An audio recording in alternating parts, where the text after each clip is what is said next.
welcome back to our EXS 430 video assignment part 2. My name is Morgan and we have Zach. Alright, let's get into it. So Zach, what is it that you do? So I work for a health and wellness counseling clinic. We just deal with clients that maybe struggle with anxiety, depression, trauma, or substance abuse, and we're there to just talk to them. I personally don't counsel them, but they're there to help, or they're there to see a counselor and improve on their health and well-being, and whatever struggles they're going with. We provide that outlet for them. Gotcha. Very, very valuable man. Now, with those calls that you take, do you ever experience any trouble communicating with clients, maybe some disconnects? Because I know you can't talk too much to them. You're just there to hear and listen. But is there a disconnect that you ever experience with that first call?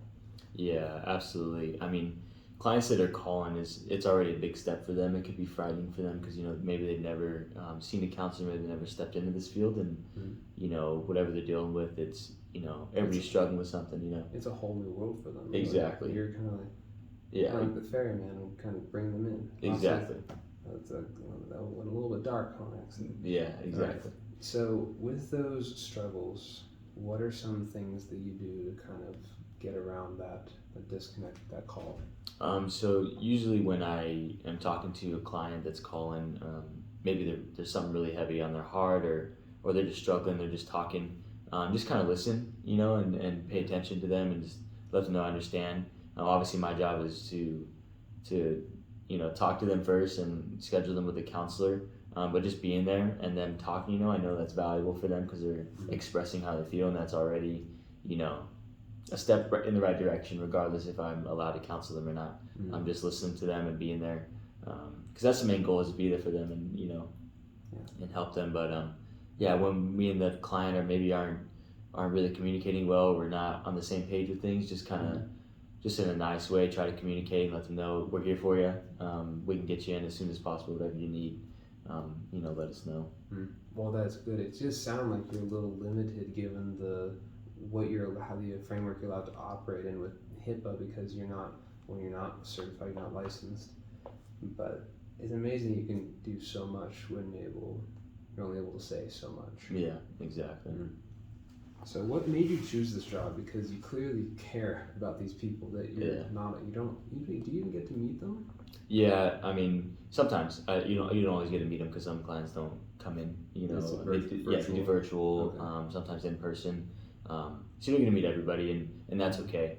But I get to talk to the clients all the time, which is good. But what made me get in this field is I care about people. I'm going into the health field, obviously, and so just trying new things. I've done physical therapy work, done medical, hospital work, and now I'm doing the mental health, but more health and wellness based counseling.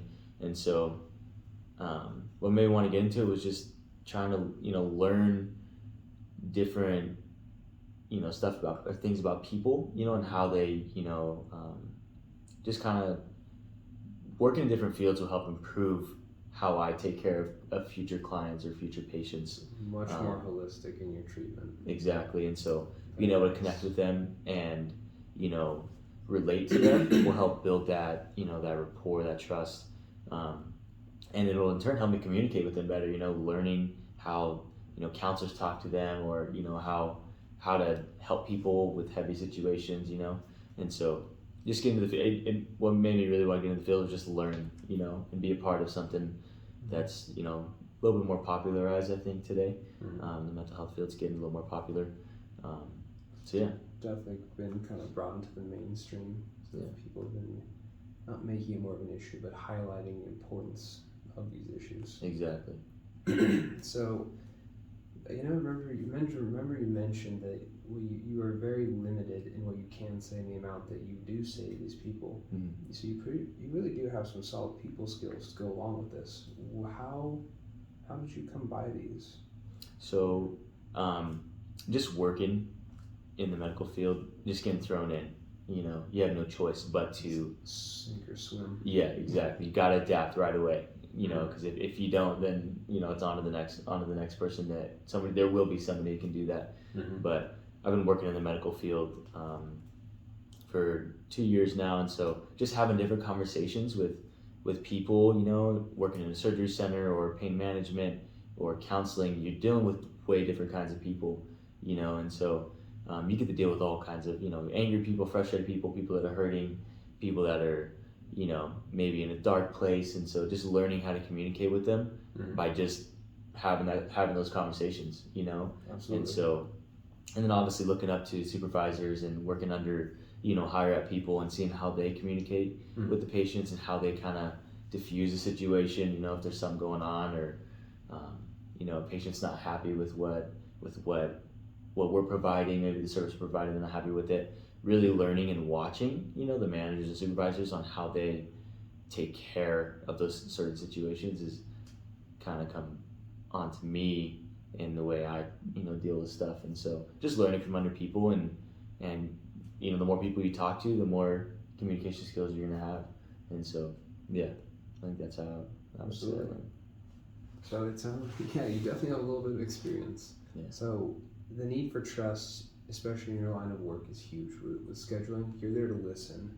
They need to be a person you can trust. How do you go about building that trust with the people, given the limited time that you have with them on the phone, and building some rapport or something like that? Yeah. So I would say building that trust is just being number one there for them. If they have something that they want to say, allowing them, giving them that opportunity to talk, and then being as nice as possible, as and trying to make sure that the client is happy with whatever they need.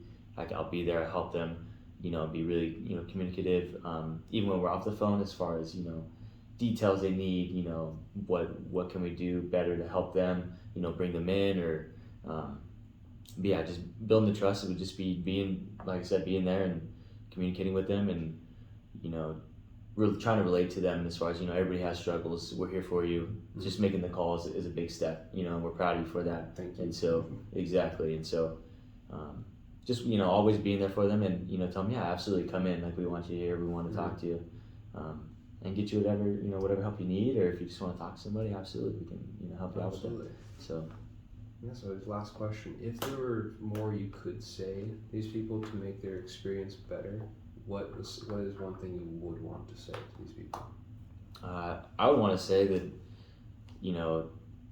that they're going to be all right. They're here. We're here to help. Just trying to be positive and show them that we care, which we do. But some people, maybe won't see that right off the bat. They might be a little standoffish, and so just trying to be as relatable as possible and positive, and just be there for them and show them that with our words and body language, and that'll help build trust and personal relationship with them. So Absolutely. Yeah. Well, thank you for your time, Zach. I appreciate it. absolutely.